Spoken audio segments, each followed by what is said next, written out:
If you are an Indian, you must have heard about 30th January. It is a day remembered for the assassination of Mohandas Karamchand Gandhi.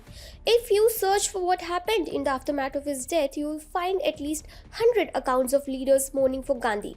Today, we'll tell you what you won't be able to find on the first page of your Google search: the systematic genocide of Chitpavan Brahmins. Hi and welcome to TFI English, the National Socio-Political Analysis arm of the TFI Media Group. I'm your host Tanya, and in this video I'll tell you an untold story of Chitpavan Brahmins massacre. Let's begin. On 30th January 1948, Nathuram Godse shot Gandhi from point-blank range. Gandhi died on spot. Indian state punished Godse for that and hanged him for killing a person who had advocated for non-violence throughout his life. However, even before Godse's hanging, the revengeful Congress had decided to use Gandhi's killing as a justification for the Brahmin massacre.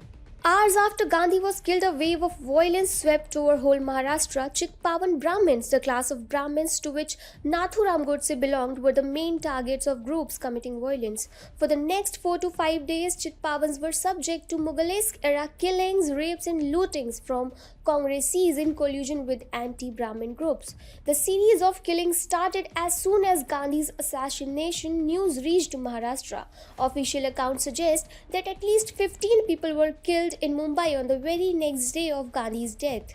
Soon the anti-Brahmin wave spread to the whole of Maharashtra. The homes of Chitpavans were systematically identified, their women were raped, men were killed and the houses were burnt. Congressees aligned with other groups such as Marathas, Jains and Lingayats and took it on a mission moved to destroy everything which had even an iota of Chitpavan mark on it.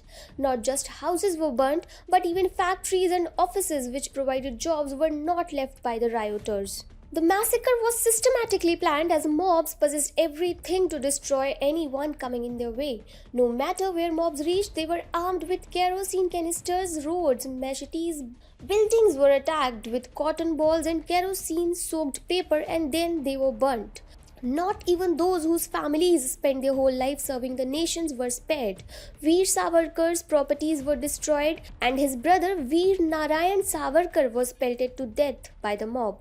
On the killing of his brother, Savarkar had written, "He who relentlessly served the nation, he who relentlessly worked for the people, he who stood firm against the Brits, he who fought for liberating Ma Bharati, today was stoned to death by his own brothers for whom he fought." The activities were not limited to a few districts. Kolhapur, Solapur, Satara, Sangli and Pune became the main centers of Chitpavan's genocide due to the well-organized nature of killings. Chitpavans living in 300 districts of 13 talukas were forced to either die or flee from the state.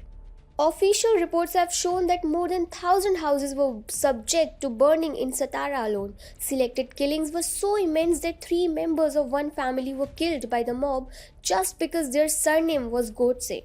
It is estimated that at least 5,000 to 8,000 people were murdered by Congress goons and their allies. The systematic media discrimination against Brahmins is not a modern era phenomenon.